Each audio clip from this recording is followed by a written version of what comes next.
Étudiantes, étudiants, parents d'élèves, nouveaux bacheliers, vous recherchez une école adéquate de formation professionnelle et pratique pour vos études supérieures? Une seule référence, ESAE. ESAE vous offre des demi-bourses et réductions dans toutes ces filières.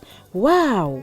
Payez 300 000 au lieu de 550 000 en licence 1, 2 et 3 en journalisme, réalisation, sciences de gestion, administration des affaires, sciences économiques et sciences juridiques. En master 1 et 2, 670 000 en journalisme et 550 000 en sciences de gestion et administration des affaires au lieu de 1 070 000. Écoutez, pour les 100 premières inscriptions en administration générale et administration des finances, payez 450 000 au lieu de 550 000 pour la licence 1, 2 et 3. En master 1 et 2, payez 870 000 au lieu de 1 070 000. Alors, rendez-vous vite à ESAE pour la rentrée académique 2021-2022. Les deuxième et troisième années démarrent le 20 septembre 2021 et la première année le 11 octobre 2021. Informations et renseignements, ESAE Cotonou, 3e rue à droite en quittant le carrefour Jador pour la BIBE Jéricho. Téléphone 96 80 55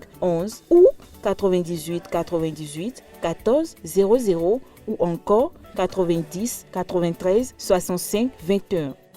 ESAE, l'excellence à un an. Bonjour à nouveau, chers amis internautes. Fraternité affiche ce matin en manchette reprise imminente des classes, la galère de la rentrée. L'article est publié en page 3 de la livraison de ce matin du Canard qui met en illustration manchette les images d'élèves qui ont repris le chemin des classes. Toujours à la une du quotidien Fraternité de ce matin, sécurité publique, ça ploie dans le septentrion, urgence d'une synergie d'action pour arrêter la saignée. L'analyse du confrère est présentée également à la page 3 de sa parution de ce matin. Toujours à la une du quotidien Fraternité de ce matin, son premier jour après sa prise de service, le préfet du département des collines Saliou Odoubou, la consécration par le travail et la rigueur. Le Béninois libéré a titré ce matin en manchette lutte contre la fraude dans l'Atlantique et le littoral. Le colonel Marcelin Laroux et ses éléments hyper efficaces. Le directeur général des douanes Sakaboko fier d'être bien entouré. En croit la manchette de ce matin du quotidien Le Béninois libéré. Des précisions sur ce titre à la page 3 de sa livraison de ce matin. Toujours à la une de Le Béninois libéré de ce matin, adhésion de Boniface Vissot et autres. Mouel Bénin entendait mouvement des élites engagées pour l'émancipation du Bénin, un grenier électoral. Toujours à la une de Le Béninois libéré de ce matin, Covid-19, manger et vitrioler sur la toile dans son affaire de vaccination planétaire. Boniaï jette l'éponge et fuit. Talonry sous cap, nous informe Le Béninois libéré ce matin. Son argumentaire qui soutient ce qu'il a titré ce matin est publié à la page 8 de sa livraison de ce matin. Toujours à la une du même quotidien, usurpation de titre. Après son audition, le faux magistrat déposé en prison. Toujours à la une de Le Béninois libéré de ce matin. Préparatif de la rentrée des classes, le moment où les parents d'élèves parlent seuls. L'économiste titre ce matin en manchette éradication de la faim dans le monde. Lionel Zinsou, ancien candidat à la présidence de la République au Bénin, appelle à résolument investir dans l'agriculture africaine. Toujours à la une du premier quotidien économique du Bénin, décès de Charles Konabani, ancien gouverneur de la BCEAO, vibrant hommage du ministre d'État Ablaye Tchane à l'illustre disparu, lequel hommage est relayé à la page 2 de la livraison de ce matin de l'économiste. Le quotidien national d'information a titré ce matin manchette libération des domaines publics à Cotonou, Fillon 1 s'efface pour la modernité. Toujours à la une du quotidien national d'information. Respect des mesures contre la Covid-19, le parti du Renouveau démocratique PRD reporte s'inédit son université de vacances.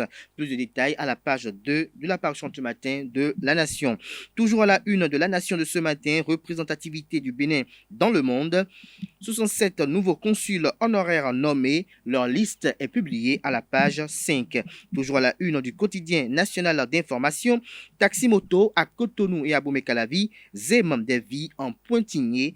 Le dossier réalisé par les confrères à travers des investigations est publié à la page 7 de l'apparition de ce matin.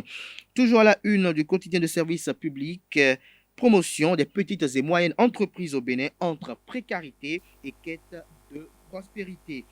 Matin Libre en manchette ce matin parle des prises de position contre la gouvernance du président Patrice Talon. Léa Soglo, droit dans ses bottes, s'exclame le confrère. Retrouvez son argumentaire à la page 2 de l'apparition de ce matin du Canard. Toujours à la une de Matin Libre de ce matin, handball au Bénin, assemblée générale élective, Sidiko Karimou, seul candidat à la présidence. Toujours à la une du quotidien Matin Libre de ce matin, résultats financiers audités au 30 juin 2021, l'oublié a enregistré une croissance des revenus. Nous restons toujours à la une de Matin Libre de ce matin, Bénin quitte pour test Covid-19. Pourquoi ce mystère autour des coûts d'acquisition? Ce que révèlent les enquêtes de Matin Libre vous sont relayées à la page 6 de la page de ce matin du journal. Le matinal ce matin parle d'occupation illégale de la zone balnéaire de la route des pêches, Fieillon 1 libéré. Démarrage imminent des travaux d'aménagement, encore quelques jours pour Plakodji. L'article est publié en page 2. Vous avez, comme vous l'apercevez à votre écran, pour ne pas dire sur votre smartphone aussi, les images de cette opération de déguerpissement. Quelques images, pour ne pas dire 3, qui sont assez expressives. Toujours à la une de Le Matinal de ce matin, débordement des eaux du fleuve Monou. Les populations d'Atiémé en détresse. L'oreille droite de la une de Le Matinal de ce matin véhicule le titre suivant. Vaccination anti-Covid. La CSA Bénin indique la voie à suivre. Dabarou, en manchette ce matin, parle de la montée des eaux dans le département de l'Alibori. La veille doit être permanente, exhorte le préfet du dit département. Retrouvez son message d'exhortation à la page 2 de la page de ce matin de Dabarou. Le révélateur du jour nous révèle ce matin en manchette que pour ce qui est des produits de première nécessité, maintien de la tendance baissière des prix. L'article est publié à la page 5. Toujours la une de Le Révélateur du jour de ce matin, facture normalisée au Bénin. La Direction générale des impôts invite les consommateurs à dénoncer les fraudes. Passons à présent au quotidien L'Observateur, espace public illégalement occupé, Figaro Fieillon 1 libéré en présence du maire de la ville de Cotonou et président de l'Association nationale des communes du Bénin ANCB, Luc Setondia-Trokpo, qui a suivi cette opération de libération. Vous avez en illustration en manchette ce matin une image du préfet du département du littoral également, Alain Orla. Nous restons toujours à la une du quotidien L'Observateur, opinion de Urbain Amebedji. Alpha Condé, la France et l'Oméga. Vous avez quelques lignes dont je vous fais lecture à la une ce matin. Il dit, je cite, j'ai un sentiment mitigé ce matin, un mal de tête dû à une mauvaise nuit qui me secoue. Les images qui nous viennent de la Guinée m'ont donné l'insomnie. Elles ne sont que le reflet d'une Afrique des intellectuels tarés. Le pays va de Charybdis en Skila. La solution des militaires me paraît pire que le problème. Alpha vient de donner encore l'occasion au monde de démontrer que le malheur de l'Afrique, ce sont ses propres dirigeants. Comment cette grosse voix de la Féanf, ce militant de gauche. Vous retrouverez la suite à la page 5 de la page du matin du quotidien L'Observateur qui nous informe à la une ce matin. Carnet noir, l'ancien directeur de l'office du baccalauréat et directeur du collège d'enseignement général de Bégamé, Antoine Detchenou, décédé ce lundi à 87 ans. Nous passons à présent à la Nouvelle Gazette qui a titré ce matin à la une blanchiment de capitaux, un commissaire de police déposé en prison. Ce sera tout pour la présentation de quelques titres parus ce jour dans la presse nationale. Les quotidiens sont disponibles dans les kiosques au prix de 300 francs CFA. Ils sont également accessibles en ligne pour ceux d'entre eux disposant d'un site internet.